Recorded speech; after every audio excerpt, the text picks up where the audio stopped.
Hello, welcome back to travel with heart. स्वागत आहे आज आपलं आमच्या नवीन ब्लॉगमध्ये.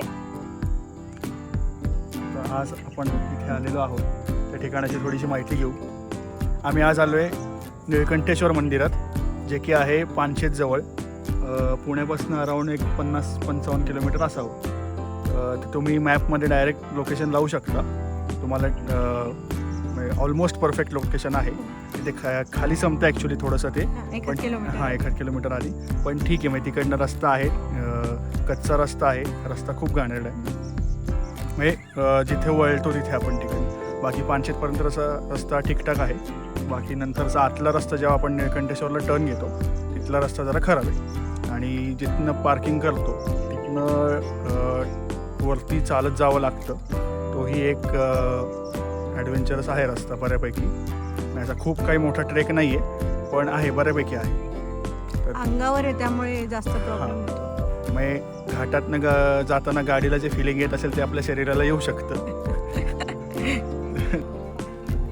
ह्या ट्रॅक्टरमधनं तुम्ही खालीवरती जाऊ शकता. रस्ता चढायला अवघड असल्यामुळे त्यांनी ती सोय करून दिलेली आहे. 100 रुपये प्रति व्यक्ती चार्ज घेतात ते.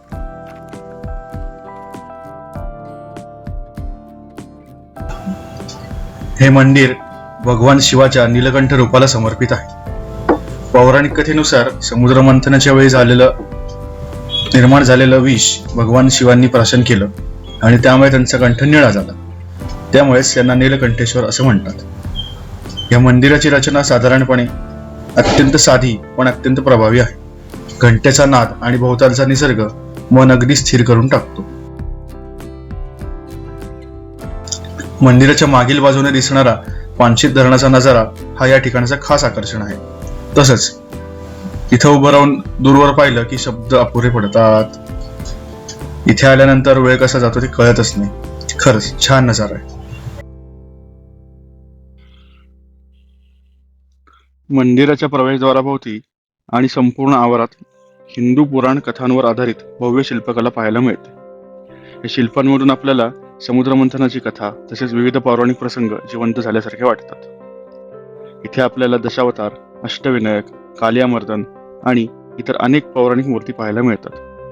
या सर्व मूर्ती अत्यंत बारकाईने घडवण्यात आलेल्या असून त्या केवळ कला नाहीत, तर आपल्या संस्कृतीची जिवंत कहाणी आहेत. या अद्भुत शिल्पकलेमागे ज्येष्ठ शिल्पकार श्री शंकरराव सरजे यांच्या हातून घडलेल्या या मूर्ती आध्यात्मिक आणि सांस्कृतिक वैभवात भर घालतात. मुळात हे ठिकाण तसं ऑफबीट आहे. काही लोक इथं ध्यानासाठी येतात, काही मनातलं दुःख मोकळं करायला, काही फक्त शांततेचा अनुभव घ्यायला. वाऱ्याची सळसळ आणि निसर्गाची साथ हा अनुभव शब्दात मांडणं खूप कठीण आहे.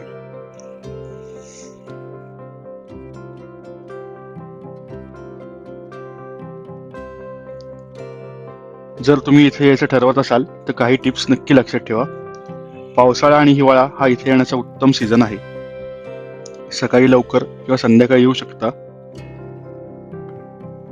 पावसाळ्यात जर का आलात तर तुम्ही पायात शूज वगैरे घाला किंवा ज्या चपला सटकणार नाहीत अशा चपला प्रिफर करा. कारण मंदिरापर्यंत जाताना ट्रेक करावा लागतो आणि तिथे सटकायचे चान्सेस असतात. आणि आम्हाला आलेला अजून एक अनुभव म्हणजे बाकीचा निसर्ग जरी सुंदर असला तरी ह्या मूर्त्या किंवा ज्या काही आहेत त्या शिल्पकला म्हणून छान आहेत, पण त्या मूर्त्या किंवा एकूणच मंदिर परिसर असा काही विशेष मेंटेन नाहीये आणि तिथे खाण्यापिण्याची फारशी काही सोय नाहीये. त्यामुळे थोडासा हिरमोड होऊ शकतो. पण निसर्गाचा आनंद जर का घ्यायचा असेल तर हे ठिकाण उत्तम आहे. त्यामुळे एक वेगळा अनुभव तुम्हाला घेता येऊ शकतो.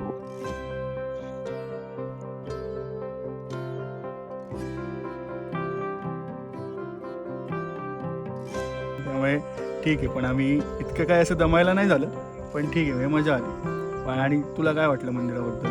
मंदिर छान आहे, अगदी सुंदर. धुकं आणि पावसाळ्यात म्हणजे अगदी पावसाळ्यात नाही पण रिमझिम पावसात यायला खूप छान आहे. वरती मस्त धुकं वाटतं आणि श्रावणात शंकराच्या मंदिराला जनरली सगळे व्हिजिट करतातच.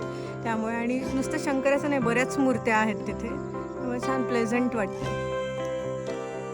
चला, आमचं अशा प्रकारे छोटासा ट्रेक, मोठासा ट्रेक, वॉटेवर, पण झालेलं आहे, दर्शनही झाले.